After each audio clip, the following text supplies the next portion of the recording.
Assalamu alaikum. My name is Sher Mohammed and I am from Saudi Arabia. I'm the student of BBA1. I have been assigned assignment to tell you about the topic. A professor named Sir Abdul Basit has given me task to present the topic. So my topic is price elasticity of demand. As we learned last time, the law of demand. In law of demand, we learned that price and demand are that everything other things equal, consumer will buy more of a product when its price declines. Mean that buyers will buy more when the price is going to decrease, and less they will buy less. Mean their demand will decrease when the price is increase. So in the question arises by learning this formula that how much more or less they will buy. So this question currently comes in our mind automatically, that what percent they will buy, or what percent they will buy more, they will buy less in percentage. So to answer this question, here is the strategy known as elasticity. Price elasticity of demand. At what change of percentage the consumer behavior is being told, percentage has been told with the help of elasticity. So price elasticity of demand means the responsiveness of the quantity demanded of a commodity change in its price, related to the law but concerned with the percentage changes. So this is the best example. It is telling that when the price is price changes, how consumer uh, responds. What is the sensitivity of consumer when the price is changed? So we can measure by price elasticity of demand, which the formula for that is percentage change in quantity demanded upon percentage change in price. So by using this formula, we can know the percentage of how much more or less will they buy. This would answer us in percentage. So now we have many types of elasticities: elastic demand, inelastic demand, mean elastic. So you people will ask, what is elastic? Mean elastic are those which do not have elastic, which do have substitutes. Mean if one student is higher is increasing his price, so you will go for another restaurant. So the demand will be elastic. It has the substitutes. Now if the rate of salt is rising, so salt do not have substitute. Salt, on the place of salt, we there is nothing to use in our cooking purpose. So this would be inelastic. So these are two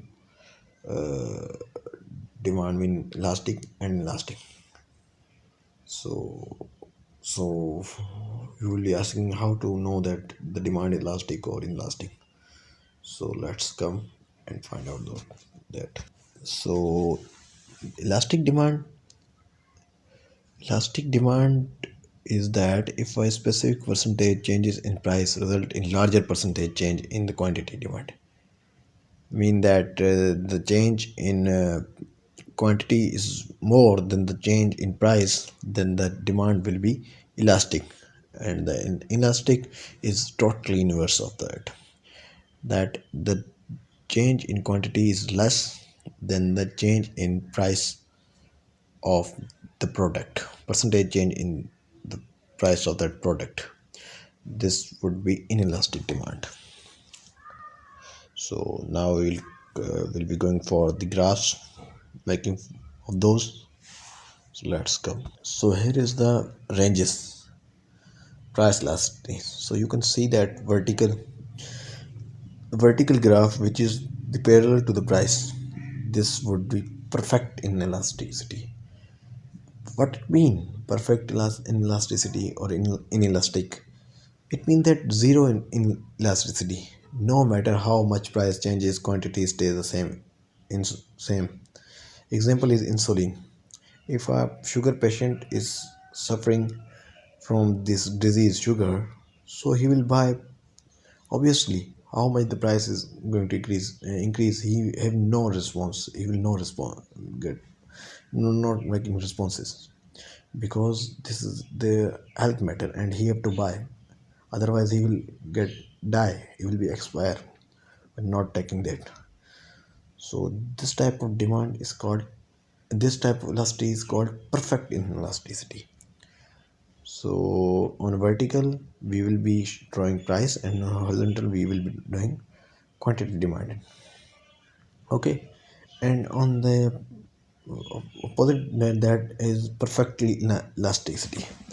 So now you the question arises that elasticity and elastic and perfect elasticity, what it mean? It mean that parallel to the horizontal mean quantity. The curve is the graph is parallel to the, it mean that infinite elasticity, the smallest increase in price will lead to zero sales. Okay, it would be, it is extreme case, and it extreme case that we do not mean the consumer are completely responsive to a price change. In that extreme situation where small price reduction causes buyers to increase their purchases from zero to all they can obtain, the elastic coefficient is infinite, or I mean to say that infinity. Economists say demand is perfectly elastic. In it, a line is parallel to the horizontal axis as this D, the second graph is showing. So here is the ranges which I told you in the back.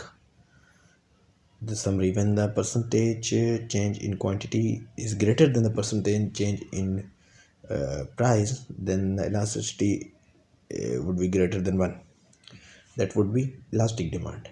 And if the percentage change in quantity is equal to percentage change in price, then that would be equal to 1, and that would be unit elastic, mean there was no response, no change, there will be same change in percentage in quantity and percentage change in price. The third is inelastic demand.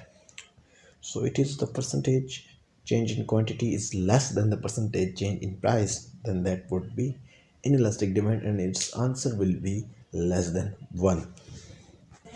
So here question arises when we can use average formula, when to set midpoint formula to fulfill the requirement to find out the elasticity.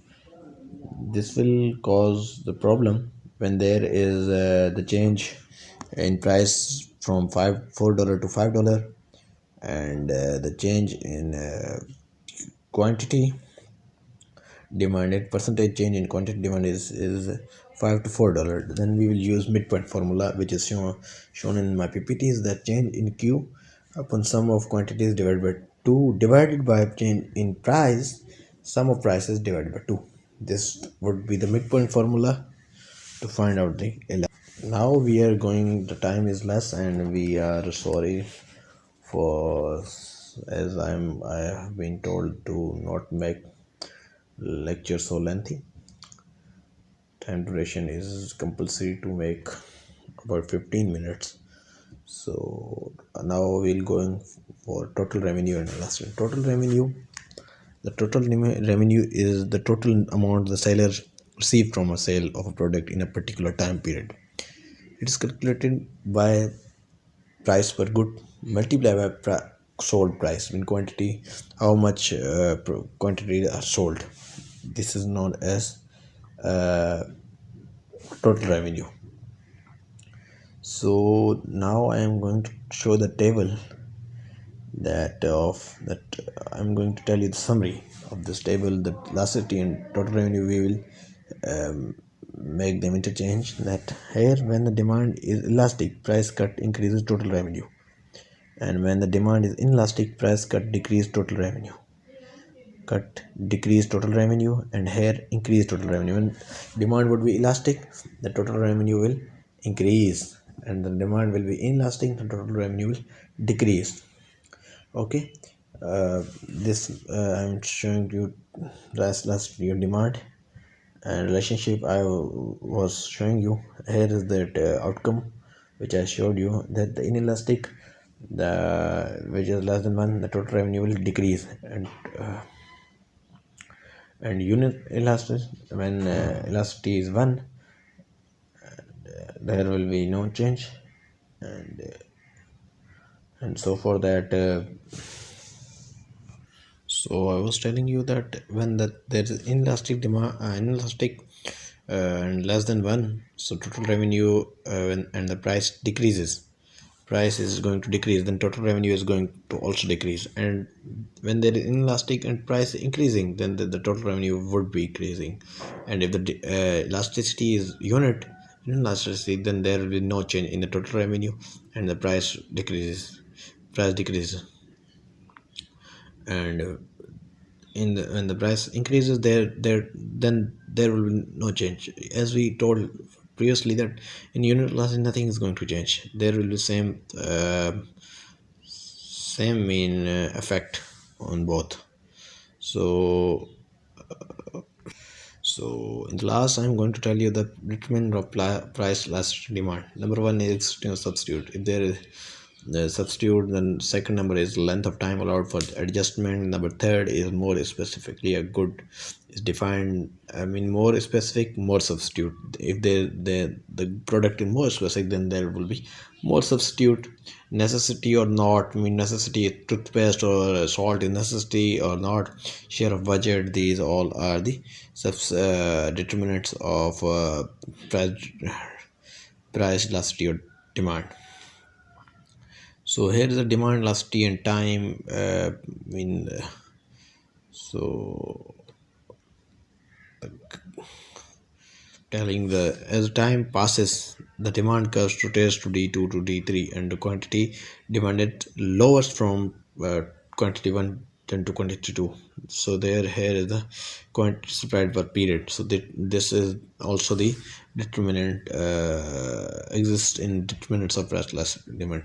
Hope you had understand many things, and I have worked hard to make you understand.